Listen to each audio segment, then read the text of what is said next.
thought about running promoted pins, aka Pinterest ads, but you just aren't sure where to get started? Today, I'm going to share with you what you need to know about running Pinterest ads in 2023.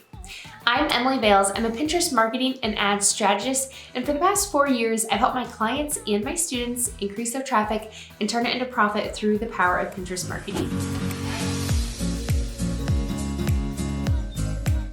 So I want to share with you, you might hear me say during this video, promoted pins or Pinterest ads, and essentially those are interchangeable terms. So I just wanted to clear the air on that and avoid any further confusion. And while we're on the topic of confusion, I have had clients and business owners come to me in the past and they've said, Emily, I've run Pinterest ads in the past, but I just haven't gotten the results that I was really hoping for, and I would love to have you help me. So through a discovery call, or maybe we've chatted on Instagram, I've discovered that there might be a little confusion surrounding Pinterest ads. So when some people have set up Pinterest ads, they have actually hit the promote button on a pin. So when you're on Pinterest, Pinterest might even encourage you to promote a pin that maybe is performing well. If you click on one of your pins, you'll also see a promote button. And I like to explain this up front so people understand exactly what I'm talking about when I say Pinterest ads or promoted pins. And I think it can be a little bit confusing because we do have that promote button on our pins. So what I want you to think about when you hear the promote button or you see the promote button on your Pinterest pins, you're gonna wanna think about that as basically boosting a post in terms of Facebook.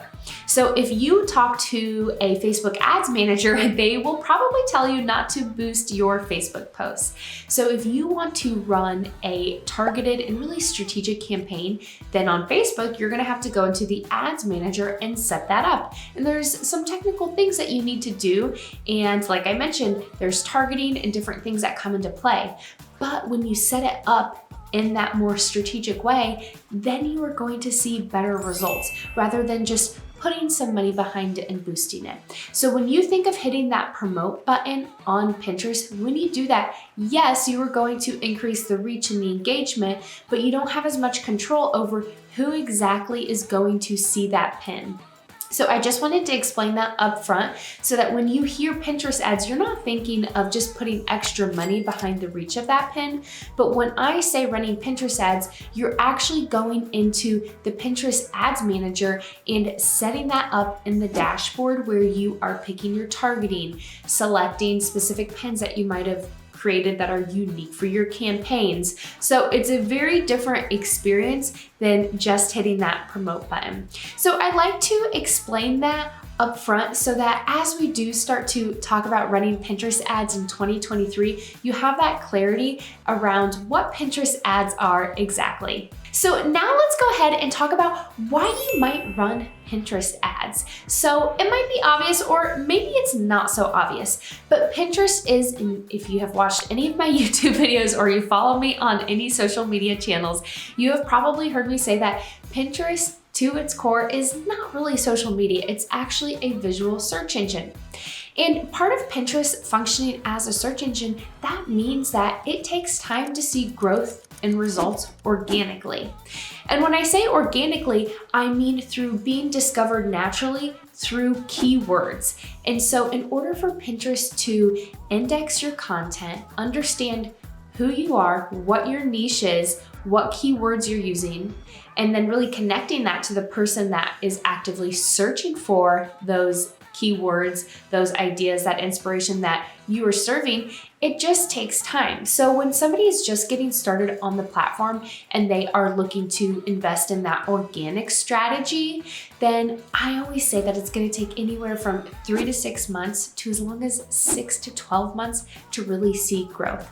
So one very obvious reason that you might want to run Pinterest ads this year is just so that you can get reach faster. Plus, once you run Pinterest ads, not only are you going to obviously see reach faster, but you also are going to be given unique information and data that can then help and inform your organic strategy as well. So that's kind of cool and really beneficial.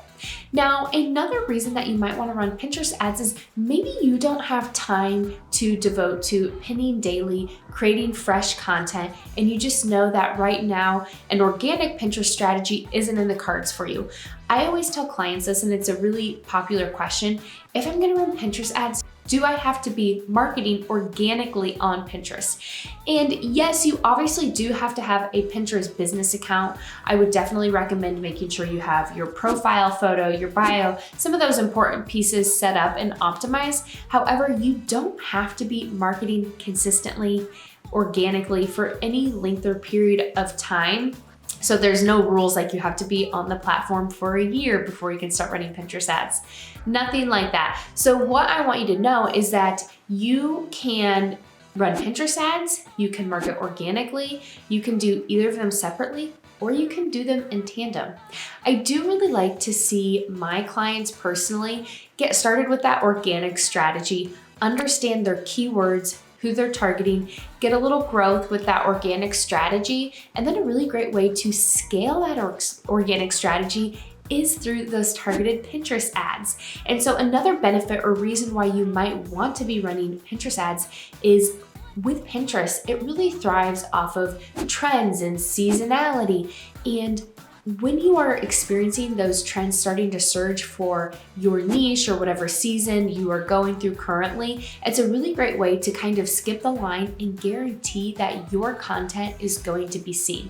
Because even if you have been marketing consistently, organically on the platform for a year or two, there's no guarantees that a pin you publish is going to be found or discovered or get a lot of traction by your perfect person on Pinterest. So if you want to guarantee that you have a product or a resource or something that you want people to see, especially if it's a specific time of year, like around the holidays, or I have a lot of teacher clients, they want their back to school resources seen when it's relevant, which would be June, July, August, September, then that is a really popular time for teachers to be running Pinterest ads. So like I mentioned, it's a really great way to make sure your content is just getting seen and that you can really skip the line. So one thing that is really changing, and Pinterest actually published a blog post recently about this specific topic. In 2023, Pinterest announced through this blog that they are really moving away from third-party cookies. And I think that a lot of people don't really understand exactly what that means, but I know that everybody was a tizzy a few years ago when Facebook had to update their platform and they were really moving away from being able to collect the same data that they were before because of iOS changes that were made. And what really sets Pinterest apart is they have unique first-party data. So they have unique customer information essentially, and that's because with Pinterest, the way that it does function, people are essentially curating their interests, they're using keywords, and they are saving pins, they're creating boards, they are liking pins. All of that information is really unique to Pinterest, and it's telling Pinterest through that first party data what that person is interested in. And so then people who are marketing on Pinterest have this unique insight that other platforms don't.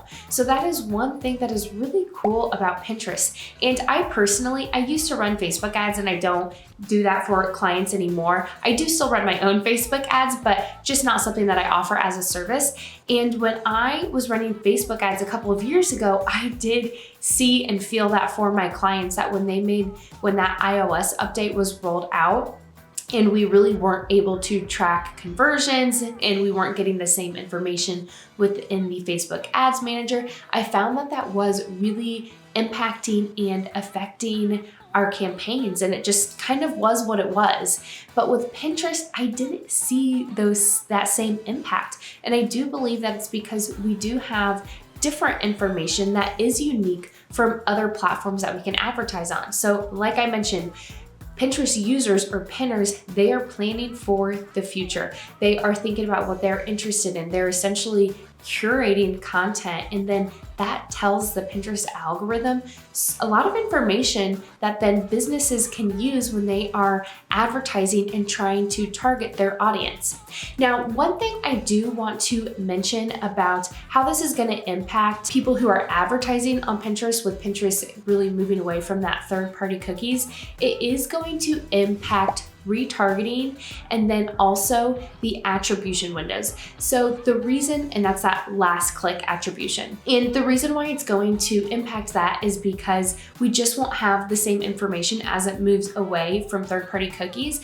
But in this blog post that Pinterest published, they're essentially saying though, you don't need to worry because there are other strategies that you can lean into this year so that you can still see amazing and optimal growth with your Pinterest ads. And the beauty of what Pinterest is doing with this first party data is that it is still respecting consumer privacy, which is really important, and it's abiding by the new laws and regulations. So that's something that is really great to know as well. So in that Pinterest blog post that I mentioned, Pinterest is essentially saying there are a few different things that you can do that are going to help you see the most optimal results with your Pinterest ads this year. And one strategy they share is combining essentially your first party data that you are collecting on the platform about your audience, and then taking your data that you have from your email platform. So I use ActiveCampaign. I can download that email list. I can also get information about who is coming to my website. So I have information from these other places that I have collected. I can upload that to Pinterest. And essentially what Pinterest is saying as a strategy is really combining those two pieces of information. So information you already know from that first party data on Pinterest, but then also kind of combining that with other information you have about your audience and really who's taking action, who is subscribing to your email list, who is buying from you. So you can upload all of that and use that as audiences on Pinterest. And then similar to if you've ever run Facebook ads, they have lookalike audiences. Pinterest has act-alike. So essentially once you upload that information, you can create a cold audience or an act-alike audience from that list that will behave similarly. And so that is a really great way to target your audience. And so combining those two, that first party data where you could target by interest, by keywords, and then also combining that with having an audience for your act-alike, that's still a great way to see amazing results with your Pinterest ads this year. And another thing that Pinterest mentions is widening the attribution window. So essentially from that last time that somebody interacted with your content, the last time that they clicked. So the reason why Pinterest shares that you should widen that attribution window is because pinners are planners. So they are thinking in a bigger picture. So they might not be ready to take action right away, and there might be a strong intent there, but it might take them a little bit longer to take action because they are planning for special life moments or things that are gonna happen in the future. So for that reason, Pinterest recommends that also being a part of your strategy is widening that attribution window a little bit. So these are just some tips, some ways that you can really crush your Pinterest ads this year. And I think that it's really important to not sleep on the power of Pinterest advertising. I think that in general, Pinterest is a platform that is really underrated by lots of different business owners. And it's one that is so powerful because, like I said, there is so much information that Pinterest is able to gather and then tell business owners about their audience based off of what they are saving to their boards, what their boards are titled, and that way that they are essentially curating their content. It's telling Pinterest exactly the information they need to know about their audience.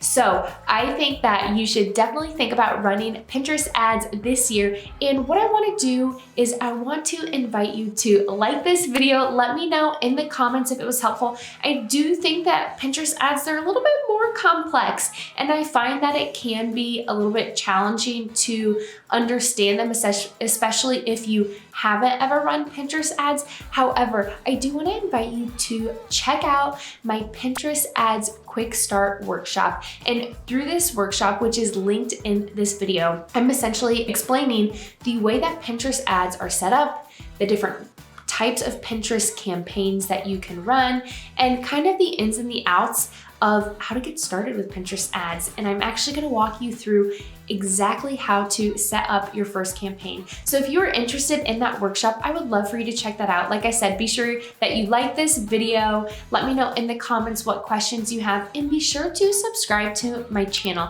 because I will be sharing more episodes in the future about running Pinterest ads and just sharing with you how you can be successful on the platform this year. I hope you found this video helpful, and I can't wait to see you soon in next week's episode. Bye for now.